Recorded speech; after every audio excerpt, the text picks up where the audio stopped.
लोग मिलते हैं तो पूछते हैं आपका व्यापार कितना है। लोग मिलते हैं तो यही पूछते हैं आपका व्यापार कितना है। कोई पूछता है आपका व्यवहार कितना है। लेकिन हमारे सोमनाथ माने शेरा जी से पूछिए कि आपको अपने गुरु प्यारों से प्यार कितना है। इनका प्यार है कि दास भी यूपी से आया, अपने साथ साथ जो है दास को भी बलिया उत्तर प्रदेश से वाराणसी के पास से, तो दास को भी अपने साथ जो है लेकर के आप सभी के दर्शन करने का मौका मिला। 2 ही लाइनें हैं और ज़्यादा से ज़्यादा हम हुजूर का ही सुनेंगे क्योंकि हम भी इनके कायल हैं। सारे लोग कायल हैं कि तेरी बंदगी में दाता मेरी उम्र बीत जाए, तेरी बंदगी में दाता मेरी उम्र बीत जाए।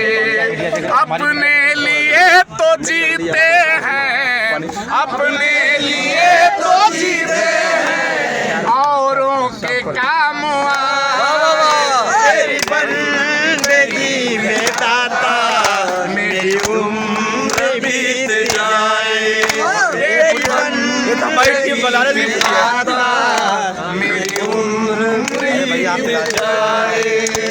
हुई भूल से जो भूल तो गुरुदेव क्षमा करना। क्या बात है, क्या बात है भैया। भूल से जो बहुत बढ़िया। गुरुदेव क्षमा करना। ये सत्संग कभी न छूटे, ये सत्संग कभी न छूटे, बस इतनी सी दया करना।